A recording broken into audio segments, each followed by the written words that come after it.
Previously on the Sunless Citadel. More flying vermin. For Methuselah's turn, they play a song befitting of a Fey queen, light and whimsical, echoing with the sweet laughter of children at a carnival, as I cast Fairy Fire. You're encompassing both bats, right? That means that both Mortis and Seeker also needs to do dexterity saving throws. I failed. I got a 9. You take 5 psychic damage, and you are filled with regret for 1 minute. I feel like as Mortis is hit by this attack, he sort of like looks down, he's like very sorrowful, and he starts kind of muttering under his breath. He's like, I should have done more. I should have done more. And then like he clutches the emblem of she and like closes his eyes for a split second. With determination, he lashes out again against the swarm. Whatever bats are left completely disperses and disappears in the cracks and debris of the ruins of the Sunless Citadel. You guys finally open the door towards the next room. Methuselah hears something. Very small sounds, almost like whimpering sounds. And as Methuselah approaches with the rest of the team, you guys look under the bench. There is clutter and a small creature of sorts. Hi, friend! Yep! No, please, no, please, no me, no Meepo, no! Are you alone here, Meepo? Meepo will not tell goblin friends that colony lives here. Goblin Stuck Dragon. It's the Glass Dragon. Calcryx. Perhaps he might have some insight into where we could find the goblins. We will find your dragon, and we will bring her right back here to you. I'll bring you to Yustral and she will tell you if you can help. Throughout the vastness of the multiverse, there lies a tavern. As you approach its doors, you catch bubbles of laughter that rise and burst into cheers as colorful groups of travelers find comfort in their bonds. As you head inside, the smile of the tavern keeper greets you. They're an otherworldly being with a bluish, corporeal form. They wear attire befitting of an innkeeper, and they have a large, cloudy nebula for hair speckled with stars, which gently sways with their movement. Welcome to the Storyteller's Tavern, where stories are served like ale and a seat is open for you at every table. Tonight's special is the Sunless Citadel, an epic adventure of high fantasy with notes of friendship, danger, and most importantly, hope. Will our adventure survive to descent into the dungeon, or is there a dark and calamity taking roots far from the sun's reach?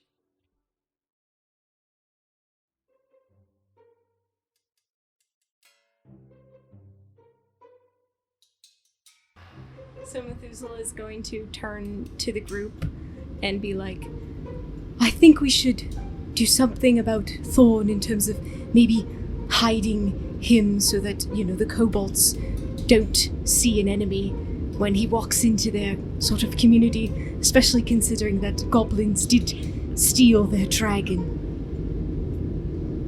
What is wrong with Thorns? Thorns is very nice. Oh yes, you're wonderful the way you are. I just, don't want to stir any sort of immediate conflict by people that might assume that you're one of those goblins. It's nothing against you, Thorn. You could just be a little bit overeager sometimes when meeting new people. Yes, that's true. I do have a sort of way to maybe help disguise you if you're interested. Thorn, I think this is more about protecting you than wanting to change you. Okay, Thorn guesses that this is a good idea if others agree. Yeah, alright. I have this kit. It has some sort of paints in it, and you can help me pick out the colors and whatnot. Oh, okay. Let's do that. Can I use my disguise kit then to maybe try to turn Thorn into a very weird looking kobold? Alright, you can do a performance check for me, please. 12. 12. For all senses and purposes, this does not look like a goblin anymore, but maybe a very ugly version of a kobold, like a very rounded kobold. Doesn't have much of those angular, sharp, reptilian features, but at least the color you got it right, and it looks interesting with those big ears. But yeah, it doesn't look like a goblin. Maybe the kobolds will not notice it. I did ask Thorn to help me with the colors. What colors did Thorn pick? Probably the brightest yellow. He looks terrible. He looks fucked up. Thorn does not know color theory. Oh, not at all. Thorn definitely looks probably scarier with the makeup on than with it off. He definitely looks like a kobold that's been inbred at least 50 times. Oh my god, a barbarian kobold. Mortis just sort of looks over at Thorn, just gives him a smile. He's like, I think you look, I think you look great. I think you look beautiful like this. And the way you are, of course. I think you look really unique, Thorn. That's the word. Wow. Maybe Thorns will keep makeup on forever. We'll just have to do some touch-up along the way. Oh, okay. Where did the goblin go? Goblin escaped. Okay then, let's go. You see, Thorn? It's working. Then Meepo turns with the group, and Meepo starts to guide the group further into the hallways of this area. You guys reach what seems to be a very long hallway. Before, you did not see much in terms of kobold activity, although you did pass a few rooms, so maybe within those rooms is where the rest of the kobolds are. Although, within this long hallway, you guys do see kobolds. These kobolds are very unique in comparison to Meepo. Although Meepo has the distinguishing features of having a shite load of things carrying it on their back, these other ones are much different. Some of them bear wings that floats up a little bit above the air every now and then, almost as just to exercise it, while others carry shields, tall shields for a kobold's stature, the size of what basically is a normal human shield, but they have an interesting texture, scaly-like, of dark color. And they hold spears as well. They are positioned in specific areas, such as near one of the doors, and also walking up and down this hallway. In the far distance, you do see what seems to be a small seating arrangement with other kobolds there too. And the most distinguishing feature of this hallway is the fact that it has a set of 2 columns that makes into a row of columns all the way down the hallway. These columns made of the same stone as the ground that the rest of the hallway features intertwined dragons. Alright, and Meepo continues down the hall in between the rows of intertwined dragon columns.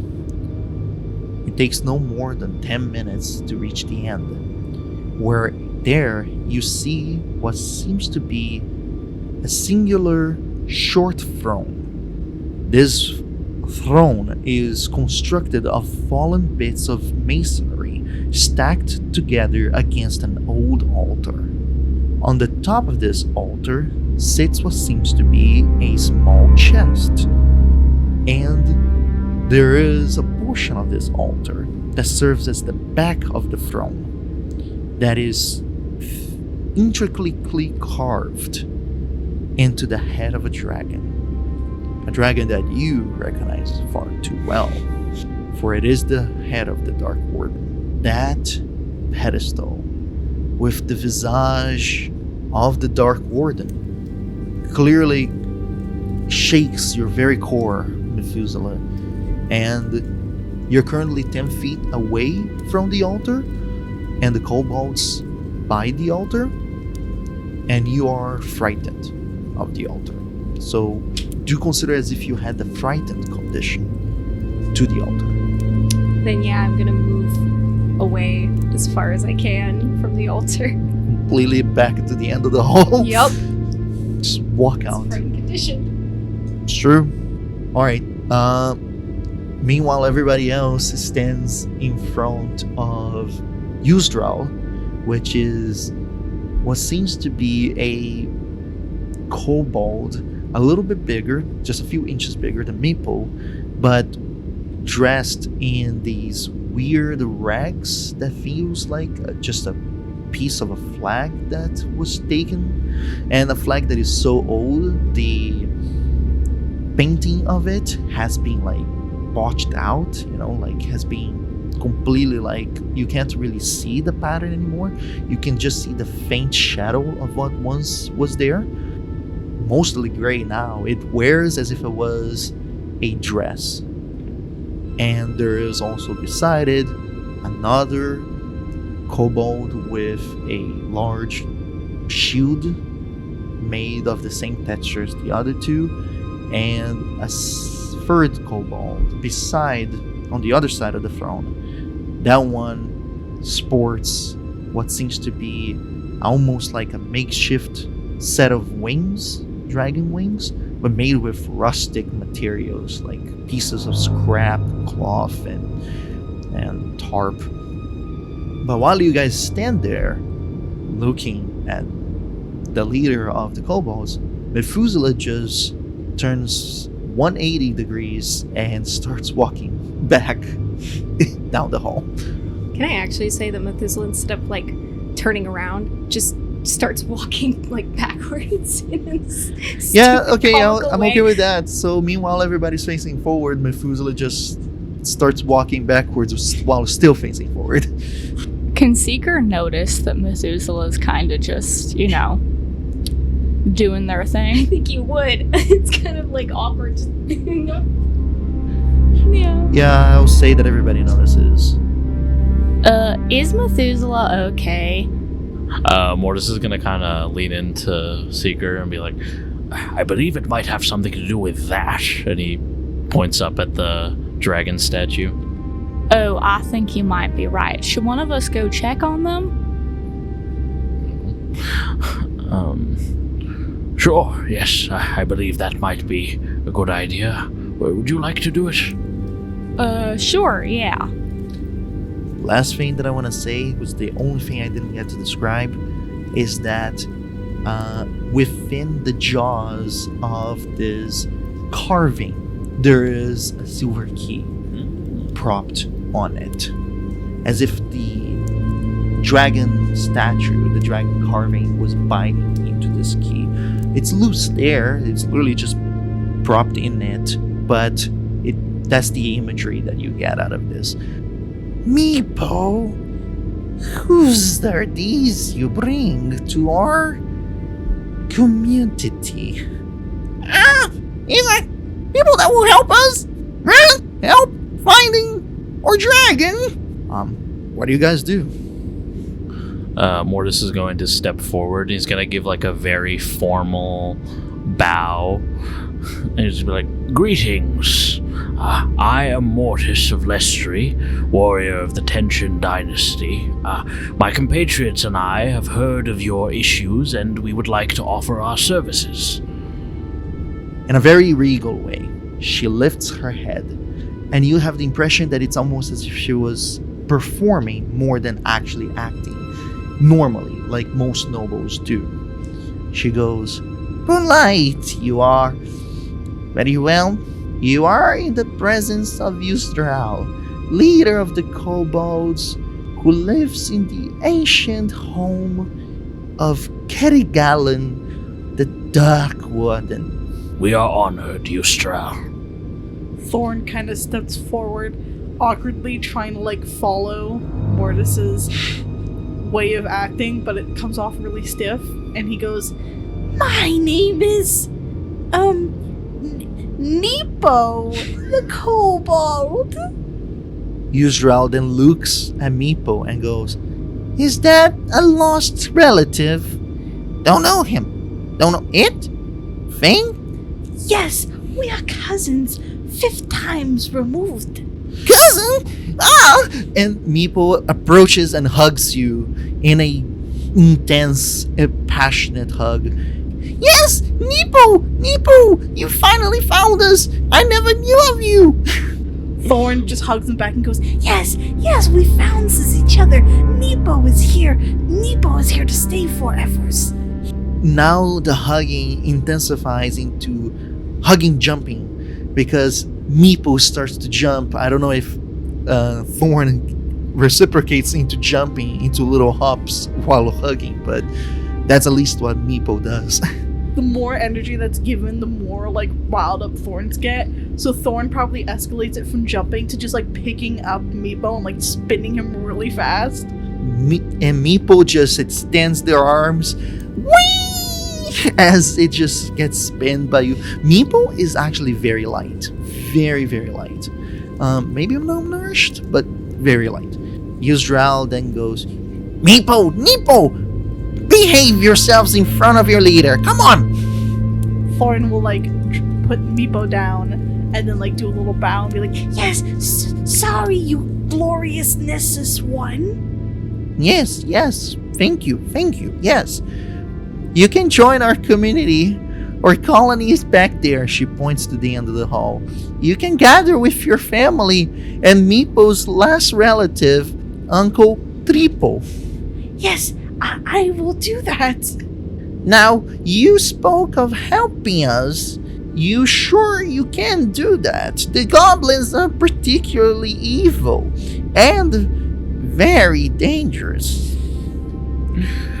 Oh yes, well, we have quite a bit of experience in battle. We have survived this vile place for a few days now. But that is not all that there is. For the goblins alone, there is not the true danger in here. Unfortunately, something else is here with the goblins. Something that is giving them power and making them bold. Do you know what this something might be? I know it very well, for it has been a plague to our community. It has been kidnapping some of our kobolds and taking it deep within the ancestral home that we took. Well, no matter how grave this threat, I promise that me and my friends will be able to smite the fool and return your people to you. I find it unlikely that you will find the kobolds that were taken. It has been weeks, months, even years for some of them, but the dragon, we hope you can find it for us. Just beware of the outcast. Beware of the druid down in the garden. Mortis' composure is broken very noticeably at the mention of a druid, and he's like, I'm sorry, a druid, you say? That is at least what the goblins that we took as prisoners said. There is a druid that took residence in the very deep part of this ancestral home. In the garden of Keringallen himself lies a horrific druid. One who has been using the kobolds for his nefarious work. And he is the reason why the goblins are so bold as to kidnap not only members of our community, but also people outside of the Citadel. It is a shame to hear of one so powerful imposing their abilities on others. I swear to you that if I encounter this druid, he will answer for this. I hope you do not. I do not know what true power he holds, but he is not good.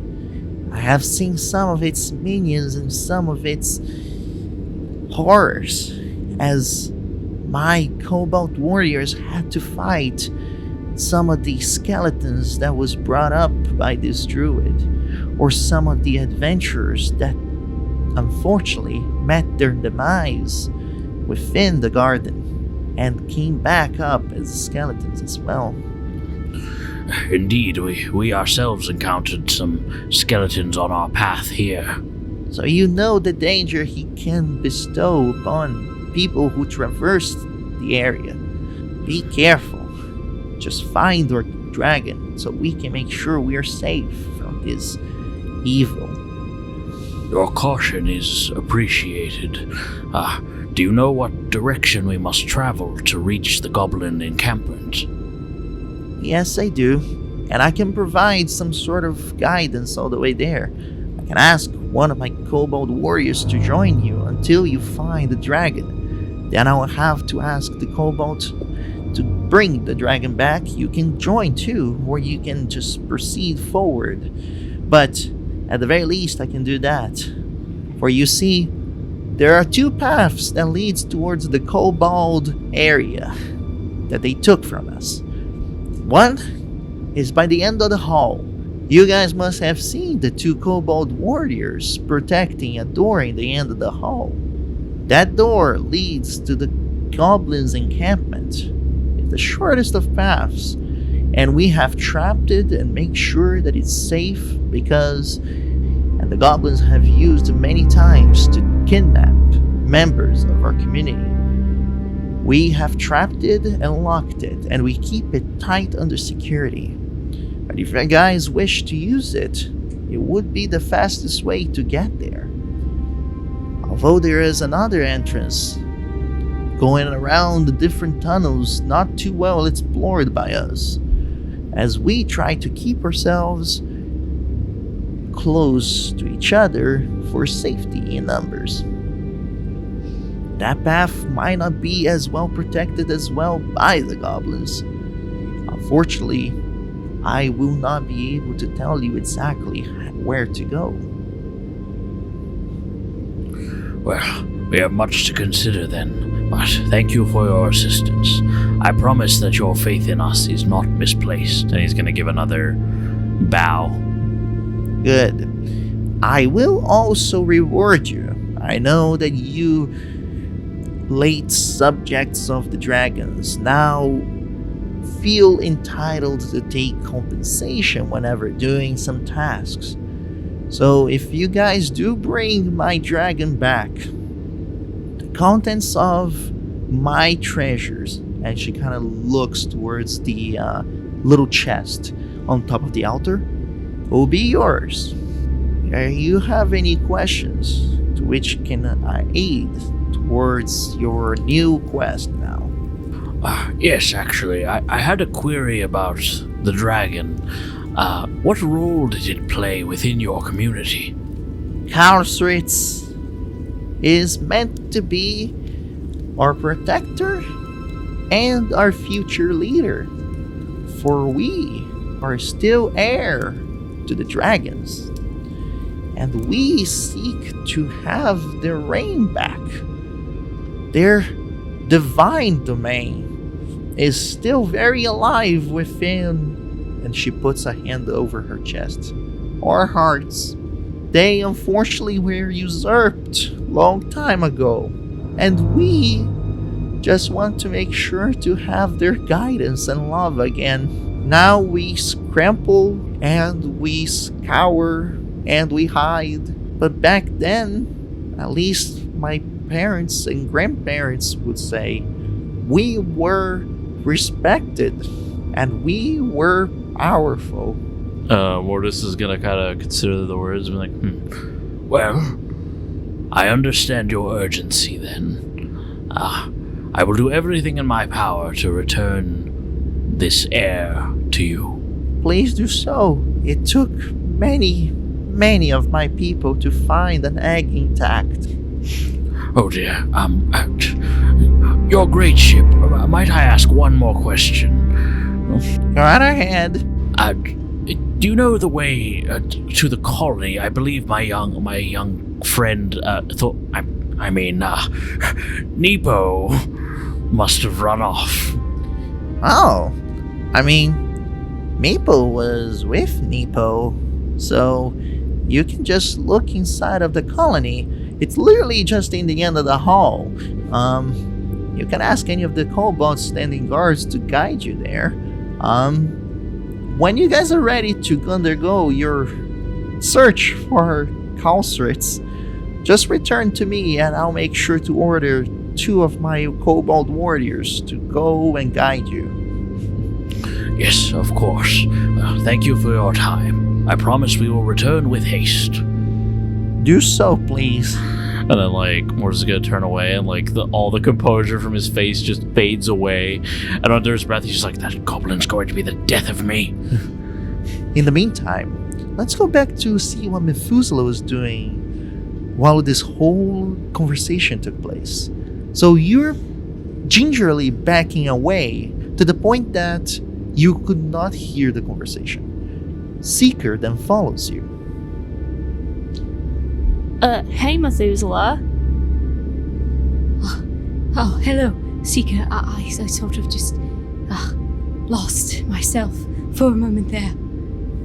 Was it the dragon again? Yes, it sort of put me back in the garden, and there was no lights, nothing but darkness and flowers, and it's so strange. Sorry. I keep losing myself like this. Oh, no, it ain't your fault. Trust me. I know that this is probably really difficult for you, and I'm here to listen if you want to get it off your chest. Well, I suppose what sort of caught me off guard was the dragon head statue thing. That's the Dark Warden. Oh, that ain't good. I think Mortis was talking to the leader of the community. Maybe it's just a coincidence, but again, we should probably ask Mortis. I suppose so. It is a little bit concerning to see that the kobolds have such a figure of the Dark Warden. I wouldn't know why, but yes, I suppose we can go see if Mortis got any information. Alright, but only if you're ready. You take a few moments to breathe, and the only thing that stops you from completing it is that the sounds of Neepo and Meepo walking by you guys to head towards the colony distracts you a few moments, but you then focus again and you're able to collect yourself enough to face this. I guess now we'll go find Mortis.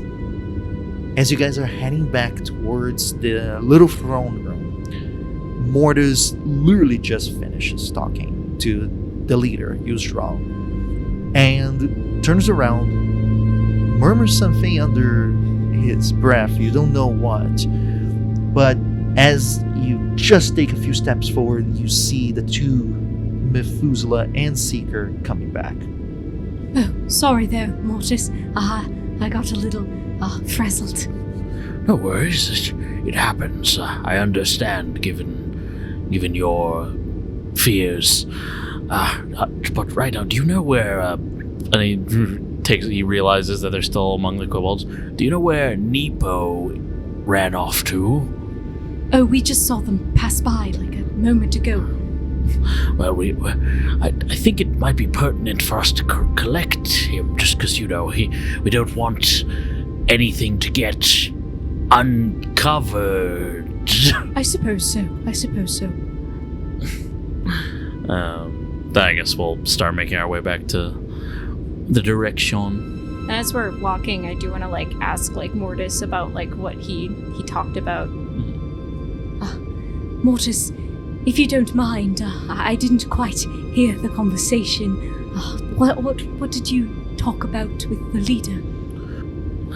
Well, I was given several directions to where the goblin encampment and where the dragon's being held. One of which the leader said they could provide us a guide for, but it might be more heavily guarded, whereas the other path would be less guarded, but we would mostly be on our own in terms of navigation. I see. Did you perchance ask any questions about what they were doing with the dragon, or their intentions with this young dragon?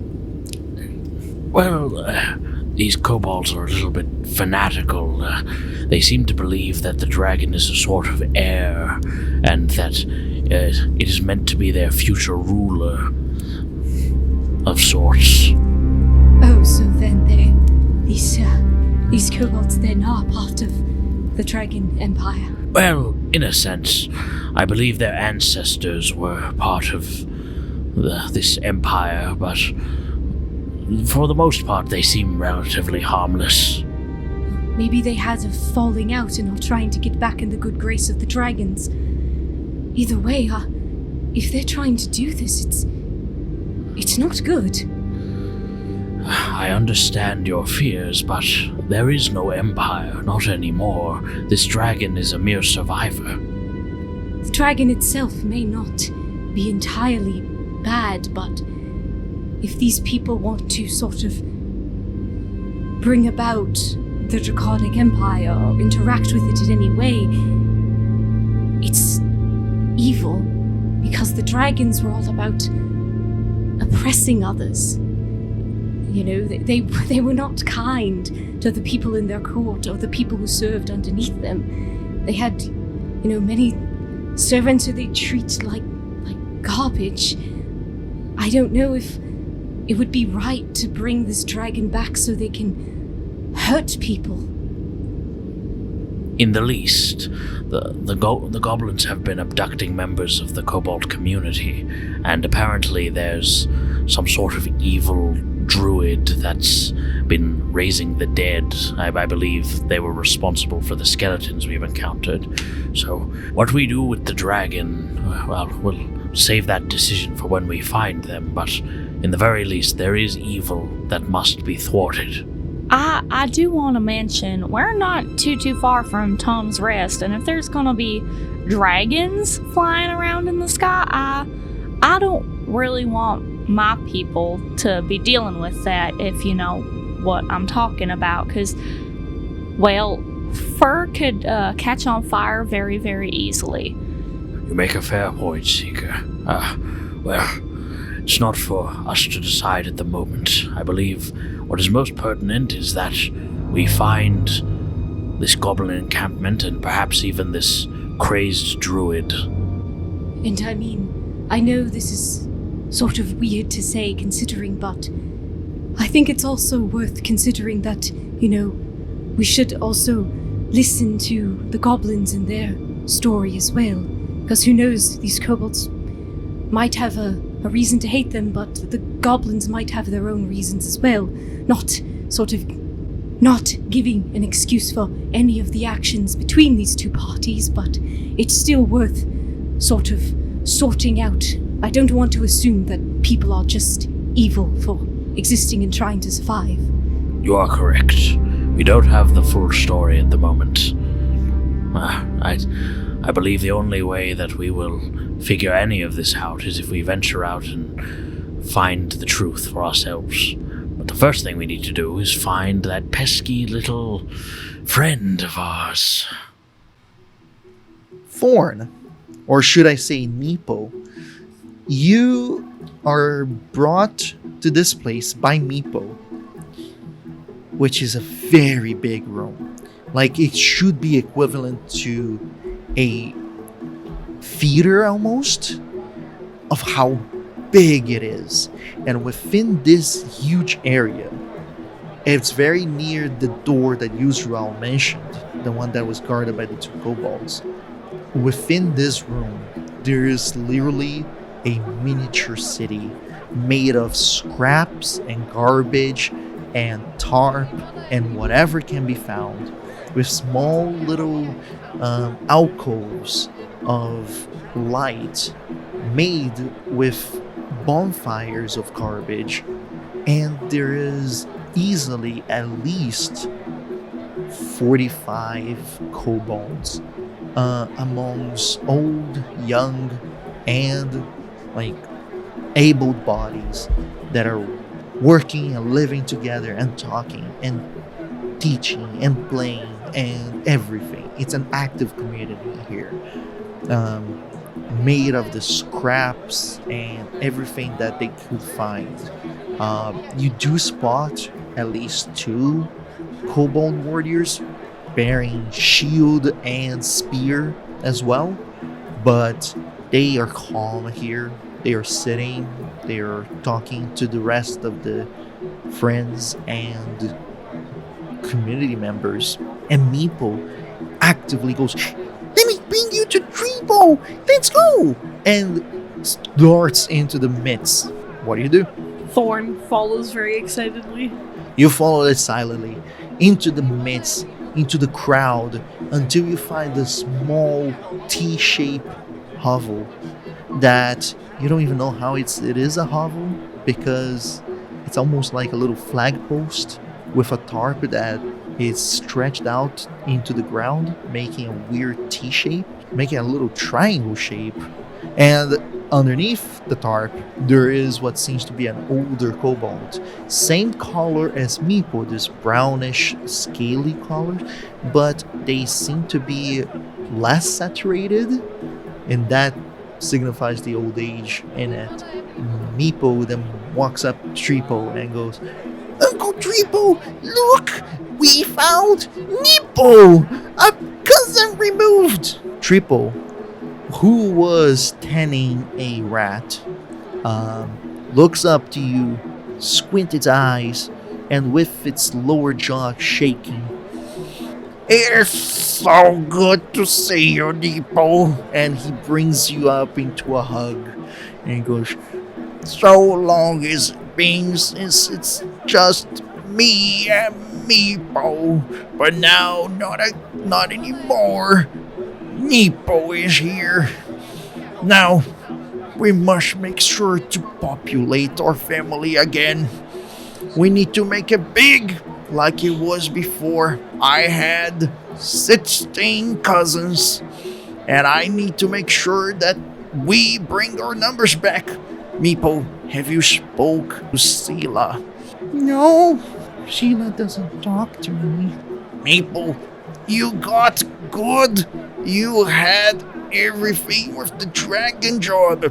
You need to bring the dragon back so Sheila can see you, can want you, and want eggs. "Yes, Tripo." Meepo, tell me, what kind of, how have you been? Do you have family? Do you have kids? No, Meepo has no kids. But Meepo has, one parent. One parent is good. One parent is good. We will bring them back, and we'll have a big family. Do you like other kobolds? I have heard of kobolds mingling with other races to make their numbers big, but we need our big family. We need to have that big safety of numbers back. Meepo has not found anyone Meepo likes just yet, but maybe one day Meepo will find someone they likes. I have 30 options for you. And what do you prefer? Do you prefer those who bear eggs, or do you prefer strong? That increases the odds to 35. Meepo has not thought about this yet. Meepo is still very young and has not taken the time to sit down and weigh Meepo's options. Sometimes Meepo thinks that egg-bearing kobolds are very pretty, and sometimes Meepo thinks that strong warrior kobolds are also very pretty. So Meepo will have to sit down and really decide. It is good. Come, sit with me here. You can act like Tenny, just like I was doing. And he sits down. He goes, I have lots of experience. I have been with those who bear eggs, and I have been with those who make eggs. It's really good. Meepo will go over and sit down with him, very enthusiastically hearing his advice. My advice is to find whatever connects you to whatever person you like.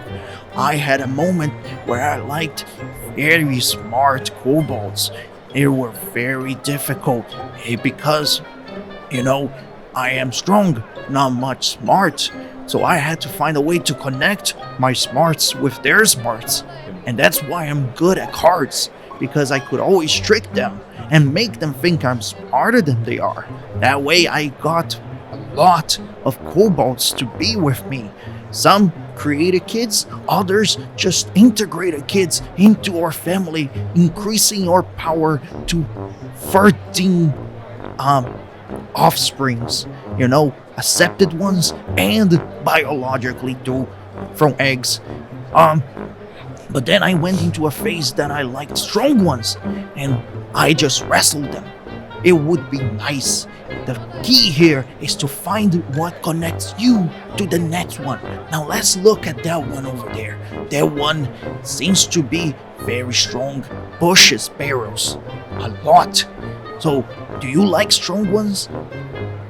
as the conversation goes between Tripo and newfound Meepo, the rest of the group opens up the door towards the colony of kobolds and see the small little community of small little lizard people going on in their lives, their active and lively lives. Yes.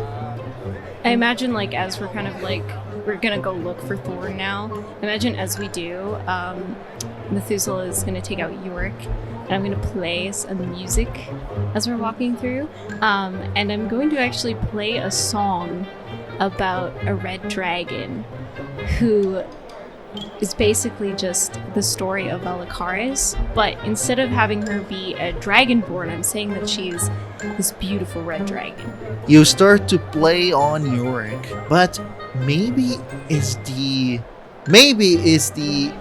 excitement of making a song about Valakaris that makes you nervous, and instead you can't really focus on playing the instrument, making these very loud, very scary sounds, which makes the kobolds in the vicinity scurry out.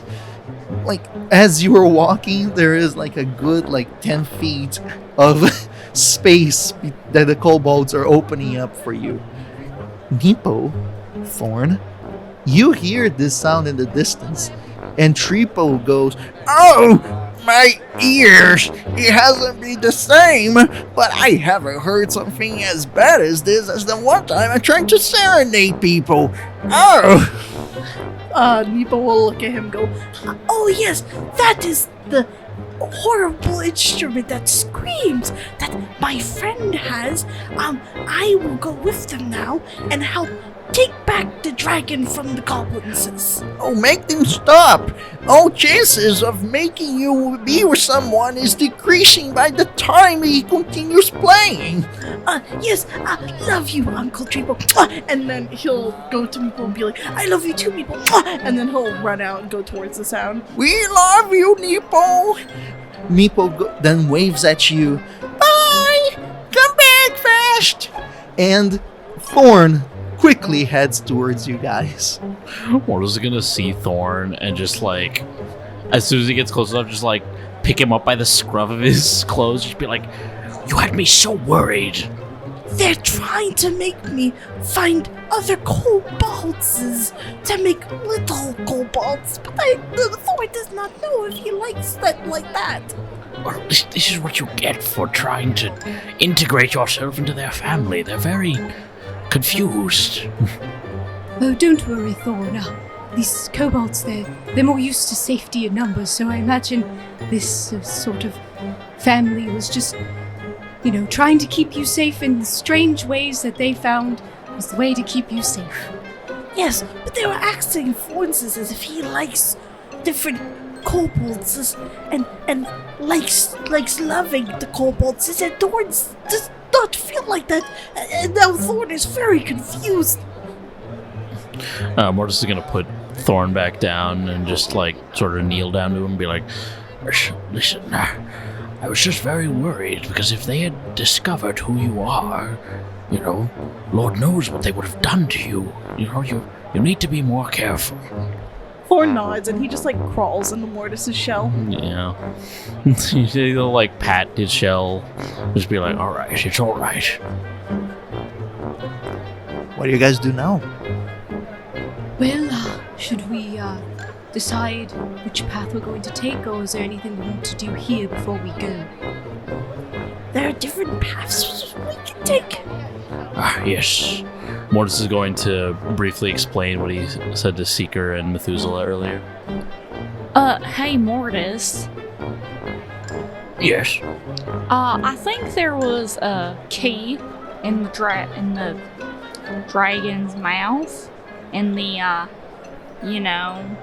you're trying to gesture like without saying like dragon head statue, because they don't want to fuck up Methuselah, Want to trigger Methuselah, yeah. Mortis will be like, yes, I know what you're referring to. I saw this key. What do you think it does? Well, the thought had occurred to me, but I wasn't sure if perhaps asking such a question would be improper. But the leader did say that we should see them before heading out, so I suppose if you like, we can ask when we address her again. Yeah, I think that would be a good idea. Thorn will lean over after Mortis has explained to him the different paths and he'll go, Well, it might be faster to go to the roots, right to the goblins, but if it will be more dangerous, then we might want to take a longer time to go, so that maybe we can get to them unawares. Well, I think my only thought is I am a little bit nervous about having some sort of guards with us, because I am a little bit concerned about what they plan to do with this dragon and how they plan to conduct themselves. They sort of, from what Mortis told me, that they were sort of interested in reforming some sect of the Draconic Empire, or reaching out to them in some way. And I'm not really too certain about, perpetuating this sort of thing that caused a lot of people pain. But if we don't bring the dragons back, then Meepo will not have chances with a very pretty kobold. You drive a hard bargain there, but I don't know. I think there's something like we can't. I don't really just want to bring it back and then let it be. I want to have some sort of assurance that these people don't have these intentions of hurting others. Well, when we're out of the dangers and we've got everyone safe, then maybe we can sit down with them at a nice tea party and talks to them, and you can tell them your stories, and maybe that's what changes the minds of them. I suppose so. Well, as I mentioned before, we can't make a decision right now. We'll have to see the goblins, perhaps get their side of the story, and then ultimately decide what we're going to do with the dragon. Which is why I think it would be best to go ourselves and not have guards with us. Agreed. Might take us a bit longer to navigate, but I'm certain we can handle it. Is that decision agreeable to the rest of you? I think so, yeah. Thorn agrees. Very well then. Was there anything else any of you wanted to do while we're here? Well, does anyone need any supplies? We could see if these people sort of had like a market for us to buy things. Not a bad idea. No, I think that's a really good idea, Methuselah. You guys can look around, for sure. Just know that it's 90% garbage.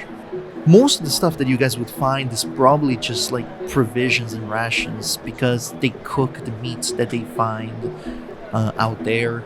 I don't know much in terms of like actual weapons and stuff, but... Hey Mortis, I'm thinking of something that I could maybe look for if I got your help with it. Yes, what did you have in mind? What if we tried to find some more, like, healer's kits? That would be very, very useful to you, and I think that they'd also be very useful to Faith when we find her. I'd be in agreement. I'm not sure if we'll be able to find one in this type of place, but I'd be happy to lend my assistance. All right, thank you very, very much, Mortis. Alright, for you guys to be able to find people and engage in conversation, I would like you guys to do a perception check, but use your charisma if you can, because it is more like trying to find somebody to converse with, talking to people. I would also allow investigation with charisma. 25. Mm-hmm. Thorn got an 11 to look for torches.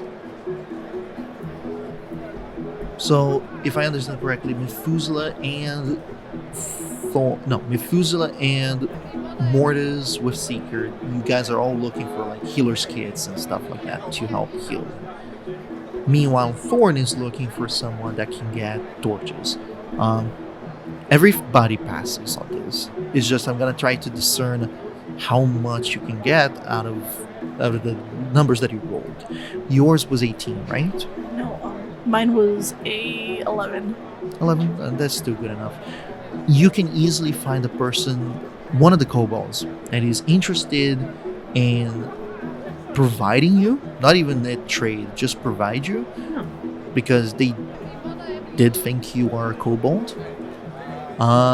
They provide you 2 at least, and if you wanted more, they say that they need to trade, but at least to give, they can give you 2 torches. Yeah, or Thorn will take the 2, and he's not like super, like, he doesn't need them extremely, but he'll take the 2 and he'll thank them, and then he'll regroup with everyone else. for the rest of you guys, I would say that together you guys find a total of 4 healer's kits. They are made of garbage, like stained cloth. You don't know of what. Rustic, like sharp things to work as like knives and things to help you and bandaging and stuff. Yes.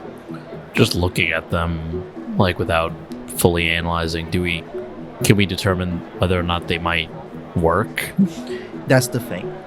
They still will help you in a pinch, but there will be a small DC to see if you contract some sort of disease. Tetanus healer's kit. But because of the rolls, how good they were, it's not gonna be hard to check for you guys to do. But there's still a chance. Similar to Thorn, are they just going to give them to us? Because we're not kobolds, or do they want us to trade for them? Yeah, they do want trade for that. Yeah, they assumed that Thorn was a member of the community, so they were just willing to give, willing to help. They are actually gonna take whatever you guys give. They are not too smart in terms of like value and stuff. They just literally one per one kind of thing. Yes. Could I offer them some silver? Yeah, they will take it. Okay. I'm gonna give the scimitar. They take it. Yeah. They go, ooh, and they grab it and they start swinging it. And then, yeah. Mortis is gonna reach into his bag. He's gonna give them 2 candles, and just be like, "Oh, these are useful if you need to light up just a small little area in your homes or something like that." You give the 2 candles to the kobolds. One of them pays attention to what you say. The other one is just looking at the candle, takes a bite of the candle, and the one that pays attention to you looks at the one biting the candle and just like slaps it, and then takes the candle and No, not meant for that. walks out. But they have provided you the 2 healer kits for those. And then, of course, Seeker's gonna give like 1 silver for the last one. Yep. And that 1 silver, they look shiny. Yeah, shiny. And about 3 of them like grabs the 1 silver piece and then show it to each other and then grab it and show it to other people. And the silver piece just disappears amongst all the kobolds who are excitedly showing it to each other. I do want to say that this whole thing took place within about 2 hours. Talking to the kobolds, interacting, exploring, and finding the things. What do you guys do next? Well, I suppose we can talk to the leader again. Indeed. He's gonna look over to Methuselah. Are you certain you're going to be alright in the presence of the thing? Well, I may have to just sort of stay at the other side of the room and maybe face the wall and just stare at it. Of course, yes. You do what you gotta do, Methuselah. We understand. Alright. You guys then head back to the big hallway of columns and head down towards the throne. Methuselah, you see the thing, and you are able to compose yourself faster than last time. Now you're kind of preparing yourself, already expecting it. Yeah, I imagine to like sort of like not think about the dark word and I just think about like Chrysantha instead and just be like, I want to go home to her and I have to sort of face the dragon to do so let's do this. So he helps. You guys meet with Yusdral, and she goes, More friends of yours to help in the quest? Indeed. I believe that we are ready to venture out. There was one matter we were curious about. We couldn't help but notice the magnificent statue that you have on display, and we saw some sort of key in its mouth. Do you know what that key does? Yes. This key is mine, and it is the key that protects my treasure on top of the altar. The face and the power that resides within this place protects this key. Kerrigallen himself protects this key. And she places a hand, almost like caringly, onto the face as she reaches upwards. He protected this place long ago, before the end of the time of dragons. And now he protects my treasures. Well, good to know. Well, with that, I suppose we should be off. We've decided, in the interest of safety, we'll probably take the path with less resistance. I understand that you won't be able to provide us a guide in that case, but I trust that we'll be able to manage. Okay, I completely understand, and to be completely honest, I'm actually happy that you guys decided not to take some of our warriors with you. Not that I don't want you guys to succeed, it's just that our numbers are small as it is. So, every single one of us counts, no matter how big or how small. Yes, it's understandable that you'd want to protect your people, so don't worry about that. Yes. Although, I do still require that one person goes with you. One person that knows Calcryx more than anybody else. Meepo will go with you. And when Meepo finds the dragon, Meepo will be able to bring the dragon back if you guys do not wish to return with Meepo. Or if you do, it would be great. The reward is still on the table. Regardless if you guys come back with the dragon. As long as the dragon comes back, I will give you the reward whenever you guys arrive. Understandable. If that is your wish, we will collect Meepo and be on our way. Yes. If you guys have any other questions for us, since you're not gonna have or additional anything that we can do to make our work easier, you better ask now. Mortis just kind of glances at the rest of the group. I do believe that we're satisfied. Thank you again for your time. And he's gonna do another, royal bow. Oh, thank you. Whatever is left of the old Draconic Empire thanks you. Now, please stay close to where the colony is, the door. One of my guards will make sure to fetch Meepo for you. He is very fast, so we need to make sure to be quick in getting him. And she nods at you guys in a ceremonial way. You guys then head back towards the door, wait outside, and after a few sounds of commotion, Meepo appears out of the door. I am supposed to go with you! Hey, Meepo. Meepo!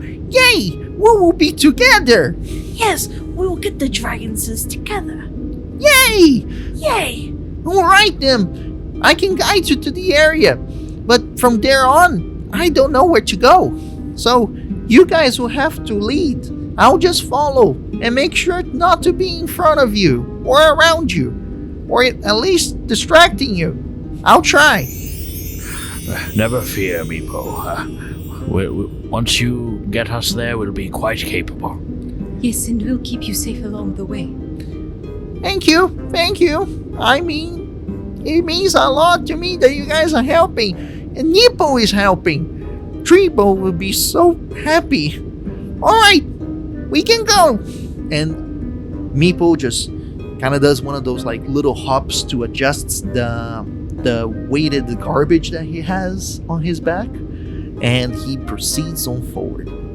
You guys follow him, leading towards the halls, back to where you guys first met Meepo, that little area with the cage of the dragon. And in the far end of that hall, there was a door that seemed to be hidden almost, but after pulling out some debris from in front of it, Meepo opens the door, and that ends to an empty hallway. From here on out, it's kind of abandoned. We're not supposed to stray from the rest of the colony, so the dragon needed bigger space that wasn't going to put the kobolds in danger. That's why we put the dragon here. From here on out, I don't know where to go. Have you really never gone any further than this, Meepo? Oh no, Meepo's scared. But I wanted to make Treebo proud, so I got the job with the dragon egg. I have kind of an easy time with animals.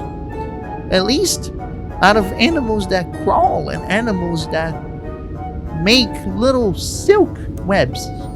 It's kind of fun. Thuzel like takes out their super dusty notebook and starts to like kind of write these things down as Meepo's talking, as if like later on maybe Methuselah's gonna write a song about Meepo.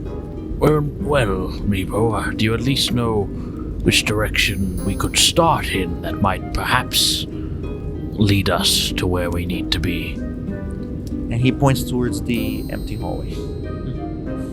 Very well then. Who would like to lead us into the great unknown? Well, you've been leading us so far.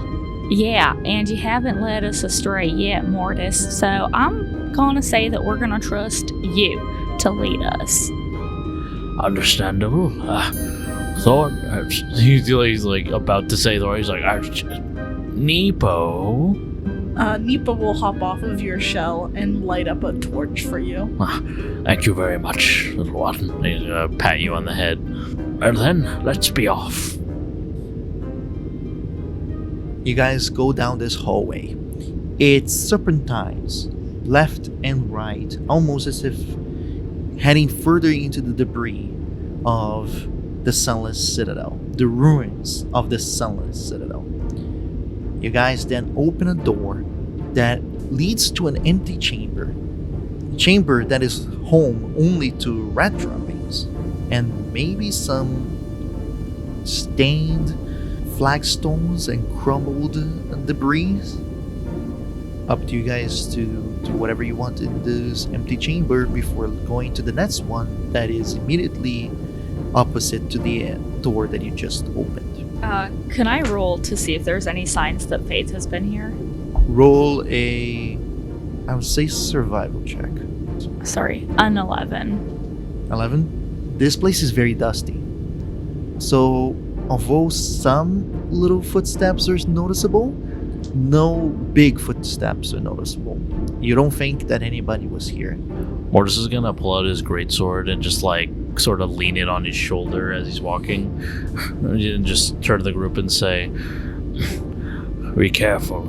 There may be vermin about." Well, there seems to be nothing sort of in here. We can keep going. Luckily, it's quiet here. You guys then proceed to the next door.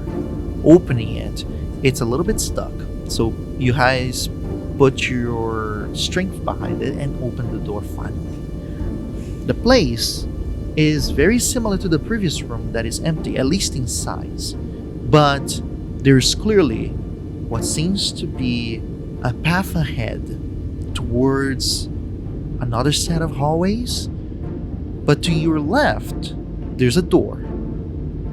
And to your right, there seems to be a dried up fountain. It might be a trap or something. This fountain is ornate, but cracked and punished by time.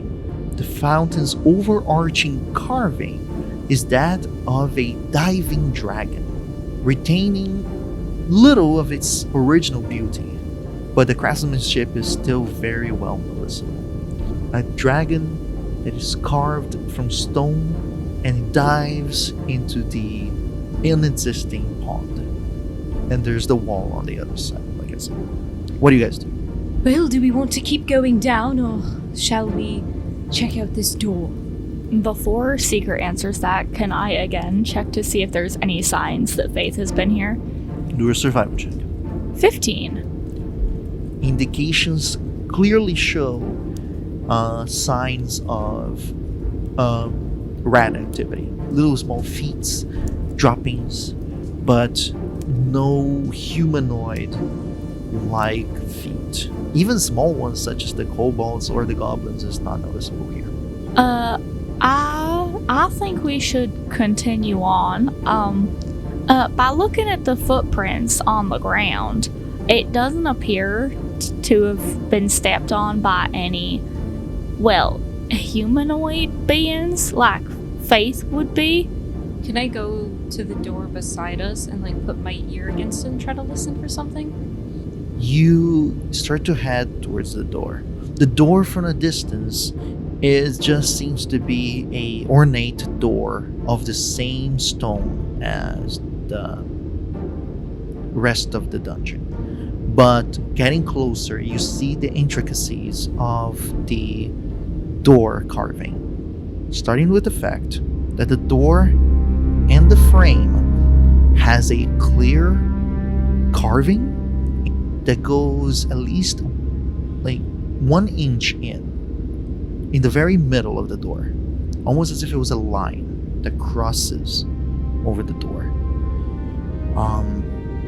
The door itself, made of stone, has an intricate carving of a skeletal dragon. On the top of the frame of the door, that is made of these very well put mosaic pieces, stones, makes a circular frame for the door. And on the top of this frame, there is the words in Draconic: "Rebuke the dead, open the way." Getting close to the door, 5 feet to it, you start to notice a cool chill as you approach the clock. And you place your ear over the surface area as comfortably as you can in between the carving itself of the skeletal dragon. The door is very cold to the touch, but there is no sound emanating from the other side. Well, this door doesn't seem interesting at all.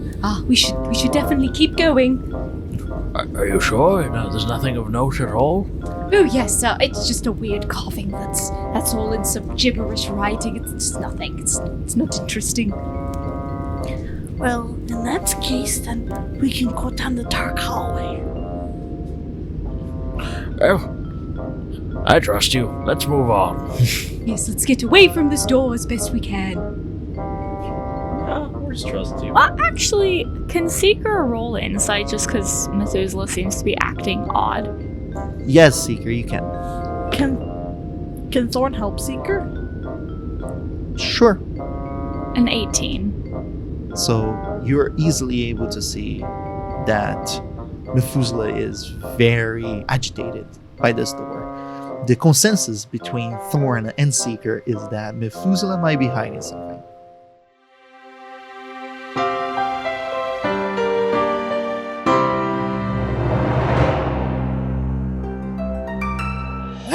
You have reached the end of the episode of the Sunless Citadel. Thank you so much for listening. Subscribe to us on whatever app you use to listen to podcasts. And be sure to catch the next installment of the Sunless Citadel every Thursday at 12 p.m. EST. If you like the show, please consider leaving a review. It's a small way to show your support. That goes a long way. To connect with us, follow our social media accounts. And if you like to support us, you can head over to our Patreon to join the conversation, view sneak peeks of the next project, and discover our fantastical bonus content. Our intro score was created by Patrick Quarton from Off the Beaten Path musical. The Sunless Citadel can be found in Tales from the Yawning Portal by Wizards of the Coast. The world of Nosso Mondus was created by Pedro Stockler. Thanks again for listening from all of us here at the Storyteller's Tavern.